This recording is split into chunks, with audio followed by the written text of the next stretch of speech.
Hi అండి, welcome to Krishna Sita YouTube channel. ఈరోజైతే నేను పొట్టు పచ్చి పెసరపప్పు అయితే తీసుకున్నానండి. ఈ పొట్టు పచ్చి పెసరపప్పుతో అట్లు అనేవి రెడీ చేసుకుని ఈ అట్లతో పులుసు అనేవి రెడీ చేస్తున్నానండి. ఈ పొట్టు పచ్చి పెసరపప్పుతో పునుగులు కానీ ఇలా అట్లు కానీ రెడీ చేసుకుని పులుసు అనేది రెడీ చేసుకుంటే చాలా అంటే చాలా బాగుంటుందండి. మీరు ఎవరైనా సరే ఫస్ట్ నుంచి లాస్ట్ వరకు ఈ వీడియో స్కిప్ చేయకుండా చూస్తే ఈ పెసరట్లు పులుసు అనేది ఎలా రెడీ చేసుకుంటున్నాను అనేది మీకు క్లియర్గా అర్థమవుతుందండి. ముందుగా 4 గంటల పాటు నానబెట్టుకున్న ఈ పచ్చి పొట్టు పెసరపప్పుని పొట్టంతా పోయేలాగా క్లీన్ చేసుకోవాలండి. ఇలా క్లీన్ చేసుకున్న తర్వాత మనం పునుగులకైనా వడలకైనా అయితే మనం ఈ పప్పుని జంగిట్లో వాడేయాలండి. ఇవి అట్లకే కాబట్టి మనం జంగిట్లో వాడేయవలసిన అవసరం లేదండి. చేత్తో నీళ్ళు అనేవి శుభ్రంగా వంపేసుకుని మనం రుబ్బేసుకుంటే సరిపోతుందండి. ఇలా నీళ్ళనే వాడేసేసి పప్పు అనేది నేనైతే రుబ్బుకుంటున్నానండి. ఏదైనా సరే మనం కష్టపడకుండా ఏ పని అవ్వదండి. ఇలా రోట్లో కష్టపడి రుబ్బుకుంటే ఈ అట్లు కానీ పునుగులు కానీ ఇలా వడలు కానీ చాలా టేస్ట్గా ఉంటాయండి. అలానే మనం మిక్సీలో వేస్తే ఈ పెసరట్లు అనేవి మనం పులుసు రెడీ చేస్తే పులుసు అనేది పీల్చుకోకుండా అలా అట్టుపడంగానే ఉండిపోతుందండి. మన పునుగుల పులుసు అయినా అంతేనండి. మనం మిక్సీలో ఆడుకొని మనం పునుగులు వేస్తే మనకి అస్సలు పునుగులకి పులుసు అనేది పీల్చకుండా అలాగే ఉండిపోతుందండి. మనం మజ్జిగ పునుగులు చేసుకున్నా సరే మిక్సీలో కాకుండా ఇలా గ్రైండర్లో కానీ లేదా రోట్లో కానీ కష్టపడి రుబ్బుకున్నామంటే దాని టేస్టే వేరండి. అలాగే కాకుండా టేస్ట్ వేరు. అలానే మనం ఇవి పులుసు అనేవి మజ్జిగ పునుగుల్లో వేసుకుంటే మజ్జిగ బాగా పీల్చుకుంటుంది, మనం పులుసులో వేసుకుంటే పులుసు బాగా పీల్చుకుంటుందండి. ఇలా శుభ్రంగా క్లీన్ చేసిన పప్పునైతే నేను ఇలాగా రుబ్బేసుకున్నానండి. నా వీడియో కష్టాలు చూసారండి. ఒక్కసారి నేను ఒక చేత్తో అయితే వీడియో తీస్తున్నానండి, ఒక చేత్తో అయితే పప్పు రుబ్బుతున్నాను. నాకు ఈ వీడియో తీసేటప్పుడు అయితే ఎవరూ లేరండి. నేను చాలా మట్టుకైతే నా వీడియోస్ నేనే తీసుకుంటానండి. ఎందుకంటే రోజు తీయాలంటే ఎవరు తీస్తారు చెప్పండి వీడియో. అందుకు కాబట్టి నేను ఈ వీడియో తీసేటప్పుడు అయితే చాలా ఇబ్బంది పడుతూ ఉంటానండి. ఎందుకనంటే పక్కన మనం పడుతున్నామో లేదో అలానే ఇది కనిపిస్తుందో లేదో అని చాలాసార్లు చాలా ట్రై చేసి పక్కన అయితే మాత్రం ఈ ఫోన్ నిలబెట్టి నేను వీడియో అయితే తీస్తున్నానండి. ఈ వీడియో తీసేటప్పుడైతే నార్మల్గా మనం ఒక చేత్తో వీడియో తీసుకుంటూ ఒక చేత్తో పని చేసుకోవాలంటే చాలా కష్టమే కదండి. మీరు అనుకోవచ్చు ఇంత కష్టపడి నేను ఎవరు చేయమన్నారమ్మా అని. కానీ ఏం చేస్తాం చెప్పండి. నాకు ఇలా చేయడం అంటే నాకు వీడియోస్ తీసుకోవడం అన్నా ఇలా చేయడం అన్నా ఇష్టం కాబట్టి నాకు కష్టమైనా సరే ఈ ఇష్టాన్ని అయితే నేను ఉపయోగించుకుంటున్నానండి. ఇలా పప్పు అంతా కూడా ఒక చేత్తో వీడియో తీసుకుంటున్నాను, చేత్తో అయితే పిండి రుబ్బుకుంటున్నానండి. ఇలా రెడీ చేసుకున్న పిండిని అయితే ఇలా కొంచెం సాల్ట్ వేసుకుని ఈ పిండిలో అయితే ఏమీ వేయలేదండి నేను. అదే మనం నార్మల్గా అట్లు వేసుకుని తినడానికైతే ఇందులో పచ్చిమిర్చి అలానే ఉల్లిపాయ ముక్కలు అలానే అల్లం ముక్కలు జీలకర్ర ఇవన్నీ వేసుకుని అట్లు అనేవి రెడీ చేసుకుంటామండి. మీ కర్రీలో కాబట్టి నేను సాల్ట్ అనేవి కొంచెం వేసుకుని ఈ అట్లు అనేవి స్టవ్ వెలిగించి ఒక ప్యాన్ అయితే పెట్టుకుని అదేనండి అట్ల రేక్ అంటాం మేము. ఈ అట్ల రేక్నైనా పెట్టుకుని ఆయిల్ వేసిన తర్వాత ఇలా అయితే మనం మందంగా వేసుకోవాలండి. ఎప్పుడైనా సరే ఇలా పెసరట్లు వేసుకునేటప్పుడు ఇలా మందంగా వేసుకుంటే పెసరట్లు పులుసుకు అనేవి ఈ ముక్కలు చేసేటప్పుడు మనకి పులుసులో వేసిన తర్వాత విడిపోకుండా ఉంటుందండి చక్కగాని. నేను రుబ్బిన పిండినైతే ఇలా 3 అట్ల కింద వేసానండి. ఇలా 3 అట్ల కింద వేసి చక్కగా రెడీ చేసి పెట్టుకున్నానండి.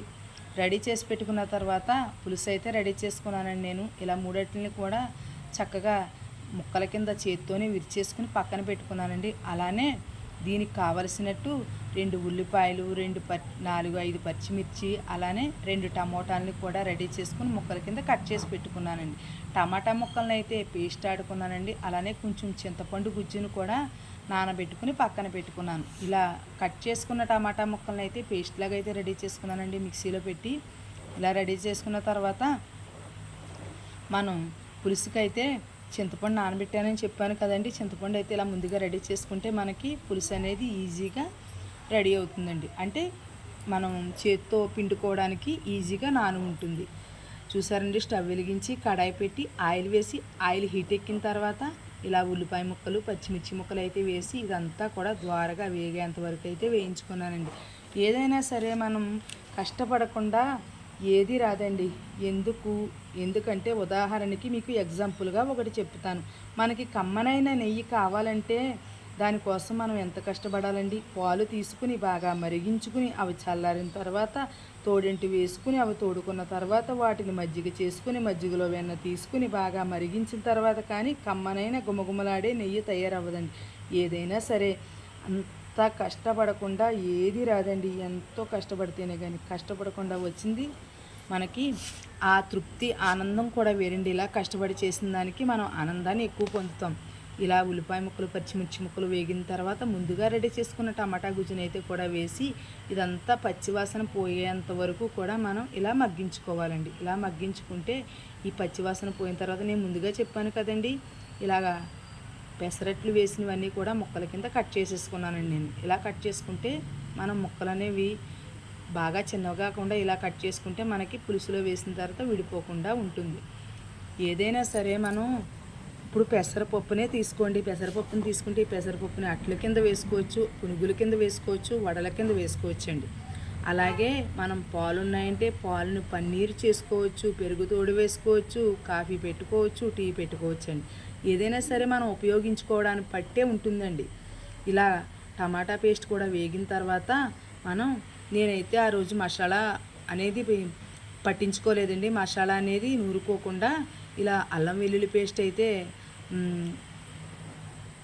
పేస్ట్ రెడీ చేసి వేసుకున్నానండి.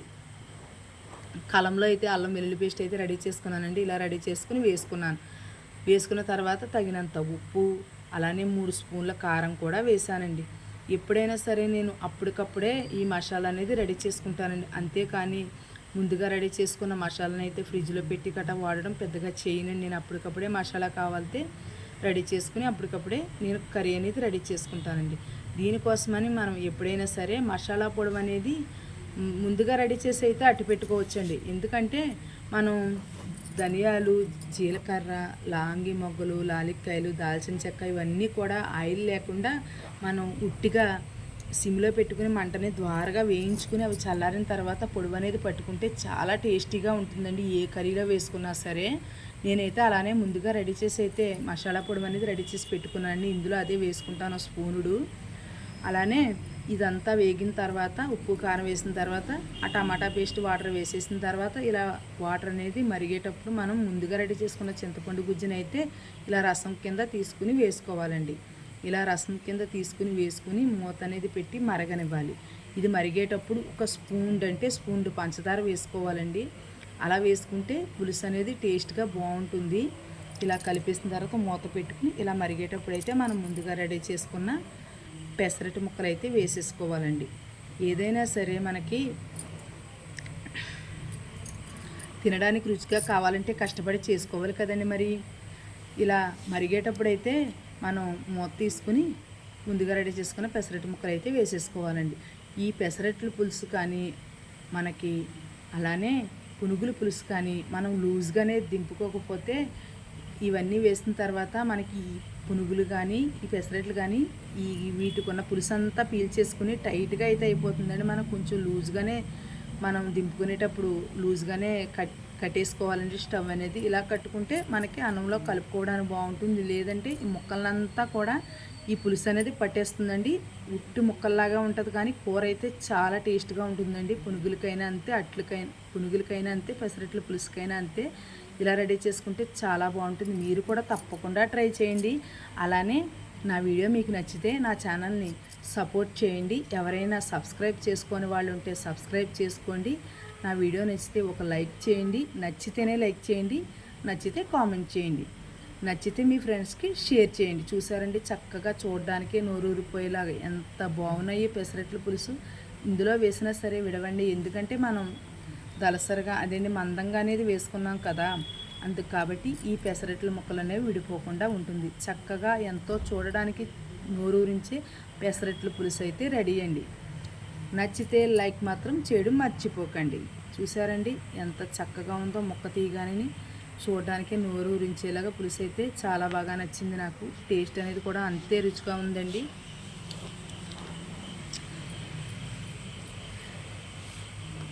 ఏదైనా సరే మనకి సపోర్ట్ చేసేవాళ్ళు ఉంటే ఏ పనైనా చేయాలనే ఆసక్తి ఎక్కువ ఉంటుందండి మనకి. వీడియో నచ్చితే ప్లీజ్ లైక్.